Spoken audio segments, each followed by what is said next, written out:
Hello friends, स्वागत है आपका मेरे यूट्यूब चैनल दीप क्लासेस में, जिसमें हमारा आज का टॉपिक है मोहन राकेश द्वारा रचित कहानी मलबे का मालिक के महत्वपूर्ण अंशों की सप्रसंग व्याख्या। हमारा आज का टॉपिक स्टार्ट करने से पहले अगर आप हमारे चैनल पर नए हैं या आपने अभी तक हमारे चैनल को सब्सक्राइब नहीं किया है तो इसे सब्सक्राइब कर लें, जिससे हमारे आने वाले वीडियो के सभी नोटिफिकेशंस आप तक पहुंच सके।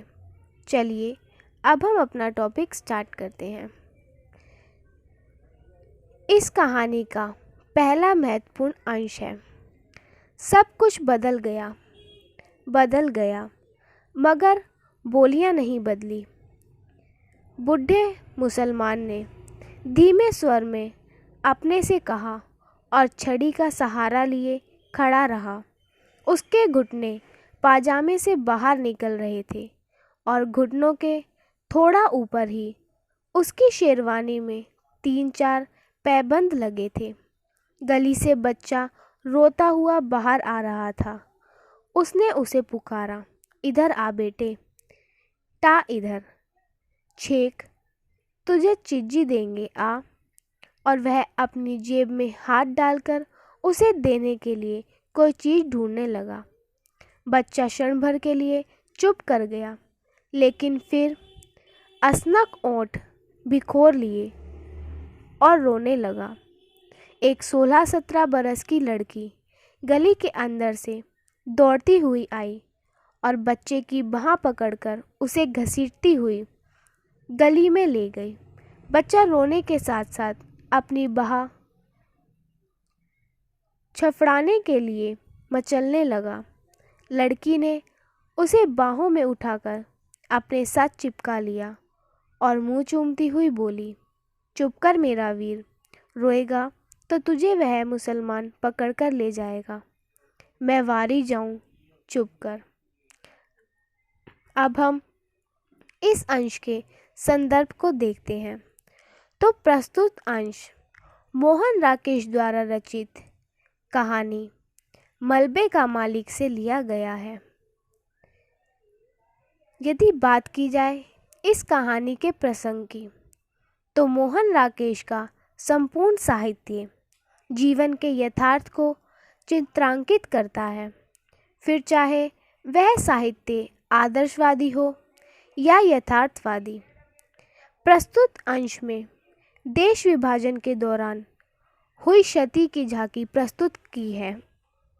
अमृतसर और लाहौर में पंजाबी और मुस्लिम समुदाय के बीच हुई वैमनस्यता से कई परिवारों को अपना घर बार छोड़कर दूसरे स्थान पर जाना पड़ा।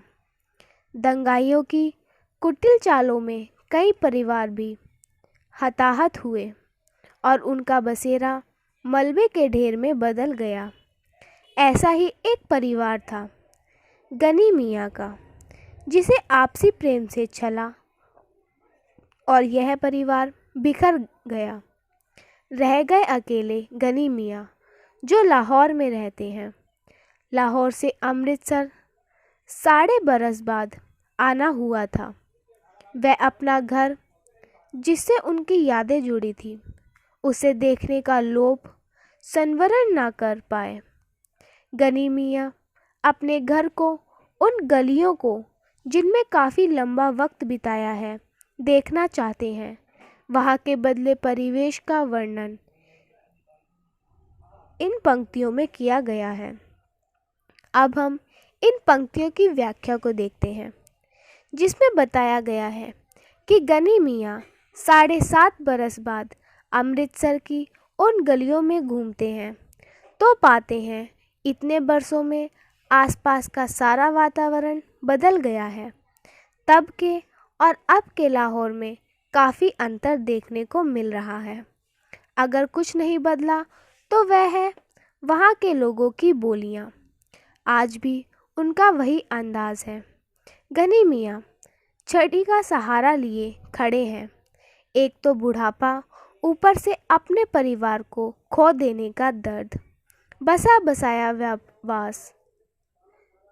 व्यवसाय उजड़ने से आर्थिक हालात भी बिगड़ गए हैं। परिणाम, उनका पजामा घुटनों के पास से फटा हुआ है, जहां से घुटने बाहर निकलते दिखाई दे रहे हैं। वहीं शेरवानी में भी जगह जगह पैबंद लगे हुए हैं। मगर अपने अतीत की स्मृतियों में खोए गनी मियाँ अपने घर की ओर बढ़ते जा रहे हैं। तभी उन्हें एक छोटा बच्चा रोता हुआ दिखाई देता है। गनी मियाँ ने उसे प्यार से पुचकारते हुए अपने पास बुलाया और लाड से उसे कुछ चीज़ देने का प्रलोभन देते हुए जेब में हाथ डालते हुए सिक्का खोजने लगे।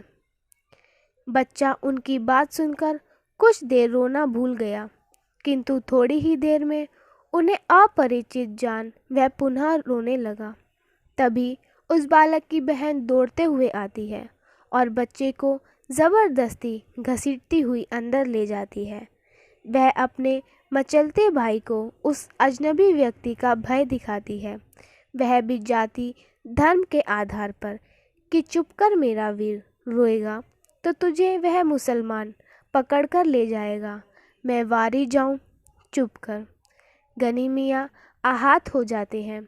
जातिवाद के नाम पर बच्चों में यह भाव उन्हें दुखी कर जाता है। वह मायूस हो जेब से निकाला सिक्का वापस जेब में डाल लेते हैं। उन्हें यह देखकर अफसोस होता है कि नफ़रत की वो आग जो 6.5 बरस पहले यहाँ लगी थी, वह अभी भी बरकरार है। यहाँ तक कि बच्चों के मन में भी इस तरह की भावना भरी जा रही है। क्षोभ और दुख में गनी मियाँ का गला खुश्क हो गया। अल्लाह को याद करते हुए उनके मुंह से सिर्फ इतना ही निकला, या मालिक। यदि बात की जाए इस अंश की विशेषता की, तो इस अंश में कहानी घटना प्रधान, मलबे का मालिक, जो अपने शीर्षक को सार्थक करती है। कहानी के विभाजन के दौर की समस्या और लोगों के मन में परस्पर एक दूसरे के प्रति जो नफ़रत की आग पैदा की है, उस ओर समाज का ध्यान आकर्षित किया गया है। भाषा सरल और संवेदना से परिपूर्ण है। इस कहानी का दूसरा महत्वपूर्ण अंश है, खिड़कियों में से झांकने वाले चेहरों की संख्या पहले से कहीं बढ़ गई थी।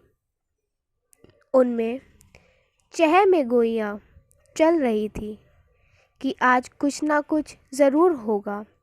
चिराग दीन का बाप गनी आ गया है, इसलिए 7.5 साल पहले की घटना आज खुल जाएगी। शाम के वक्त चिराग ऊपर के कमरे में खाना खा रहा था जब रखते पहलवान ने बुलाया कि 1 मिनट आकर ज़रूरी बात सुन जाए। चिराग हाथ का क्रोश बीच में ही छोड़कर नीचे उतर आया। उसकी बीवी जुबैदा और दोनों लड़कियां किश्वर और सुल्ताना खिड़कियों से नीचे झांकने लगी। चिराग ने ड्योरी से बाहर कदम रखा ही था कि पहलवान ने उसकी कमीज़ के कॉलर से पकड़कर खींच लिया और उसे गली में गिराकर उसकी छाती पर चढ़ गया। चिराग उसका छुरे वाला हाथ पकड़कर चिल्लाया। ज़बेदा के नीचे पहुंचने से पहले ही उसने चिराग को पाकिस्तान दे दिया। अब हम इस अंश के संदर्भ को देखते हैं, तो यह अंश मोहन राकेश द्वारा रचित एक समृद्ध कहानी मलबे का मालिक से लिया गया है। यदि बात इसके प्रसंग की जाए, तो देश के विभाजन की त्रासदी है कि इस हादसे ने अपनों के प्रति मन में भय और शंका को जन्म दे दिया। गनी मियाँ 7.5 बरस बाद पुनः लाहौर से अमृतसर आते हैं, तो अतीत की स्मृतियाँ उन्हें उनकी पुरानी गलियों में ले जाती है, किंतु वहाँ के लोग गनी मियाँ को संदेह की नज़र से देखते हैं। महिलाएं, बच्चे उन्हें देखकर घर के भीतर जाकर खिड़कियों से झांक रही हैं। गनी मियाँ, जो अब तक अपने परिवार के साथ हुए हादसे के कारण से वाकिफ़ नहीं हैं, सभी लोग इस संभावना से सहमे हुए हैं कि गनी मियाँ का घटना के कारणों से अवगत होने पर संभव है फिर कोई हंगामा खड़ा हो जाए। अब हम इस अंश की व्याख्या को देखते हैं। गनी मियाँ जब मलबे में तब्दील अपने घर पर खड़ा हो अपनी बर्बादी पर आंसू बहा रहा है। गली के लोग सहमे हुए अपने घर की खिड़कियों में झांक रहे हैं। उनमें सरगर्मियाँ तेज़ हो रही है। दरअसल जिस वक्त गनी मियाँ के परिवार के साथ हादसा हुआ था वो वहाँ नहीं थे।